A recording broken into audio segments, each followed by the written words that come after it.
Hello and welcome to another episode of As the Dinosaurs Turn. And what do we want to talk about today? Well, you know what?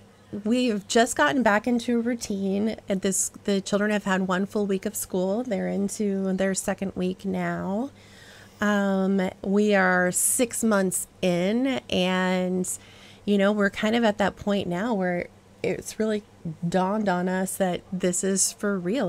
We're not tourists, and I know that Tyler's kind of struggling with that. He misses some things a lot from back home. He mentions Hy-Vee and Casey's like every single day. But I'd say that it's still an awesome decision. So maybe we talk about like the top 5 things that we love and the top 5 things we really wish we knew before we got here. Yeah, we got the inspiration for this from an article, I guess, about. So what do we want to start with? Maybe we should do like negative, positive, negative, positive. So we end on a positive Yeah. Oh, okay. note. Okay, I like the way that works. Or I suppose we could do all of the negatives first and then all of the positives. But I think that might be a downer to start with a bunch of negatives. Go back and forth. So what did we say? Because I'm trying to remember. We had talked this through. We should have written it down. But Yeah. So our number one negative has been driving chaos and parking. yep. So I read an article. It was an opinion piece from 2011 of the author was an expat. I think they were from the UK. And the title of their opinion piece was, "Are Portuguese drivers the worst in the world?"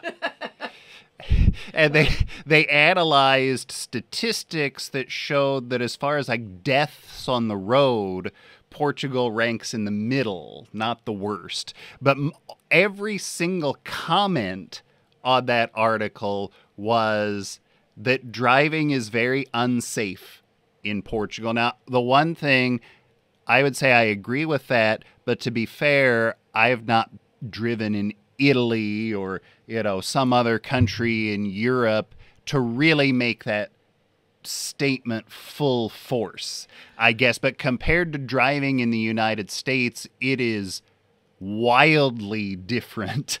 And yeah. I've driven in quite a few states across the United States, and I'd say the worst drivers that I've seen are those of us who are from Texas. And I put myself in there. Texas drivers are chaotic. You use your turn signal, and that's a sign of weakness. That's automatically the sign you're going to get kicked out or like knocked off the highway, that kind of thing. I've seen people jump off the highway to go down the frontage road, go down major ravines, go off-roading, and all of these other things. I have to say that even the Portuguese, they could give the Texans a run for their money. When it comes to speed limits, when it comes to whipping around people, when it comes to just randomly stopping and being like, okay, I'm stopped in the middle of the street, and now everybody is like, I'm going to park right here, But at the same time, I don't know. We'll have to see what other countries are like. But I'd say they could give Texans a run for their money. One of the comments on that article was from someone who said, "There's not a single day where I drive where I don't see something that is dangerous and potentially deadly." I would agree with that, actually. Just even on the rides to school and all of those things in the morning. I mean, if it's not somebody on a motorcycle who's decided that they are going to go 90 and pass everybody in the middle of the road, it's somebody who veers out of their lane. Lanes are not a real thing here. I've noticed that even if you're on a 2-lane road and there's plenty of room for both of you, the person who's coming at you will always veer into your lane, so you have to really pay attention. Defensive driving, I'd say that is a skill you need if you're going to drive here. Granted, not everybody has to drive here, but where we live, we do need a car because it's more rural and we don't have access to a lot of public transportation that is consistent.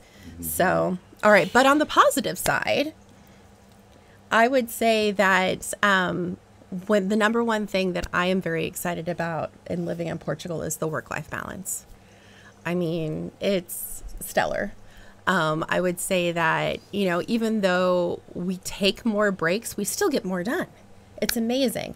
And I do really do, I really do feel like that filling yourself up and making those harsh lines between work and personal life, and making sure that you have time to fill yourself up is an essential rule that I needed to learn and to kind of be forced into, that U.S. culture did not allow for me. But what about you? What do you think about that work-life balance? We talked about this a little. Yeah, I think there's more work-life balance now. We can get up at a humane time in the morning, go about our day, and spend the morning doing whatever we need to do here, and then work in the afternoon and early evening. And it seems like we get everything done that needs done as far as work goes that wasn't getting done between normal work hours in the United States. It's really strange.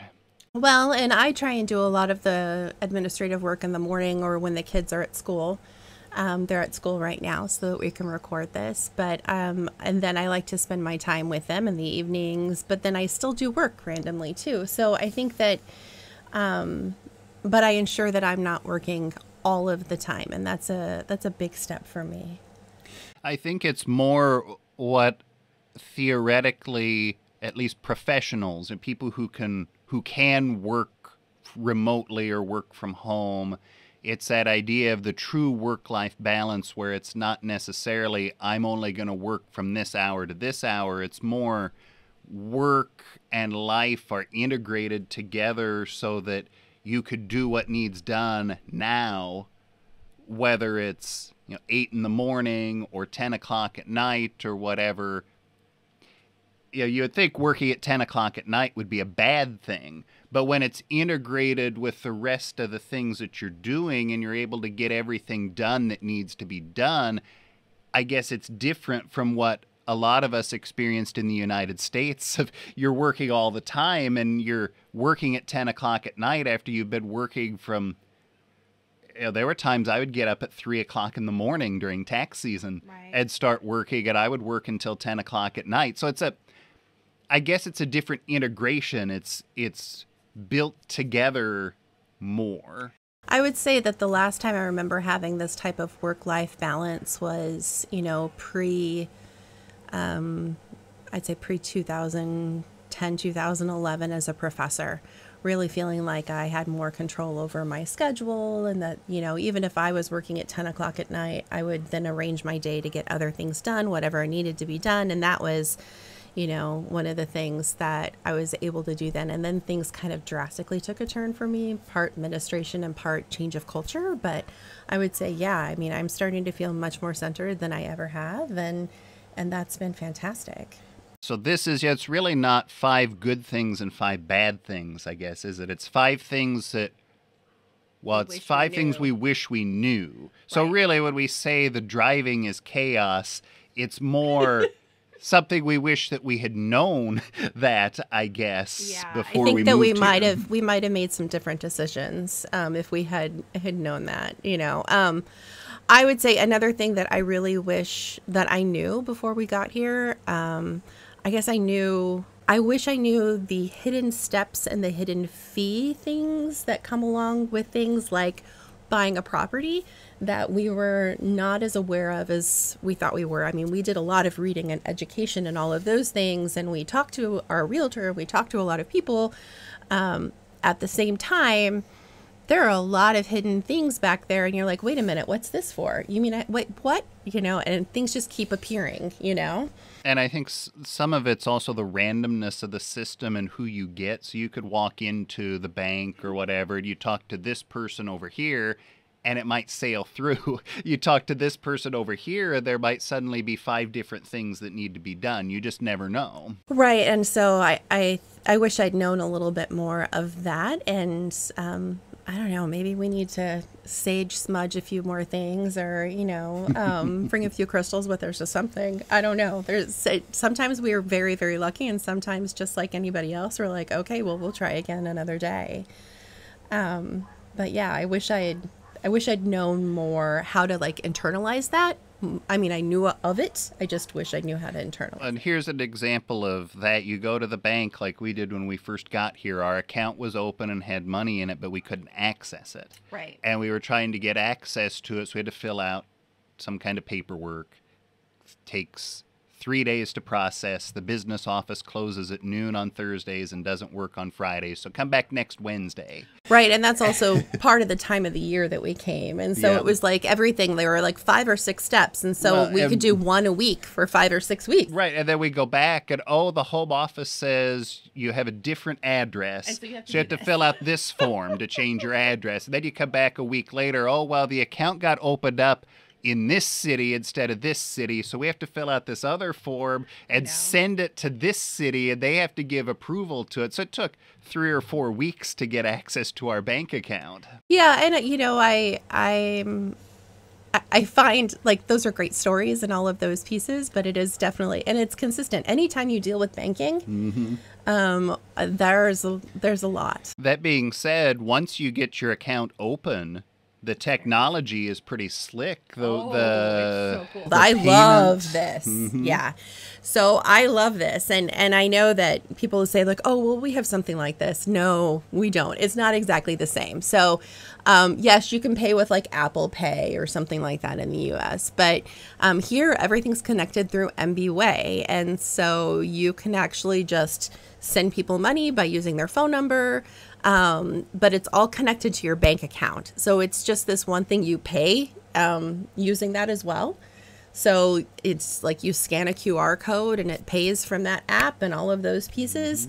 And it's at a national level and everybody does it. It's not one of those things where you're like, oh, I have this app and that app and this app and that app. There's a national app that everybody uses and you use it to pay all of your bills, all of these things. And it's also very, very secure, which I find very interesting because there are like 5 or 6 different things you have to put in order to set all of this up. And even getting access to the apps for your banking on your phone. I mean, it's amazing the number of codes, and you get this special card and they're like, on this card, what does it say on A6?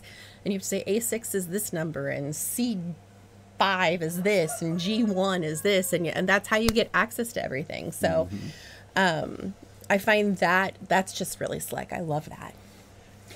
So we've got things we wish we knew, driving, and the bureaucracy. And then things we're glad of. So far we have the work-life balance. And I guess the second thing would be the people. Oh my God. Yeah. I mean, the people make everything absolutely worth it. Like the connections, the conversations, the making sure everybody's okay, connecting with somebody when you ask somebody how they're doing, you really have a real conversation about it. You don't ask that unless you really want to know. I think that is like, I don't know, the people are amazing. Like I feel the warmth and the acceptance and the love from so many places. It's just great. I don't know. Yeah, I agree. And the culture, we talked about the culture of helpfulness. Oh yeah. And just how people, you talk to them once and you're their friend. And it's just kind of a heartwarming thing, I guess. Well, and even just an example of looking out for people, all of our neighbors, like we don't really hang out with them, but we all look out for what's going on. So, if somebody's got, problems with their electric or their water, then everybody's outside also, running up and down the mountain or surveying or collaring up and down the mountain to make sure that things are getting taken care of. We had an electrical problem up the mountain. And so we're like, do you have what power now? They're like, okay, check your power. All right. And then how does it work up there? Like all of these things in Portuguese, and somebody's down at the pole and they're directing.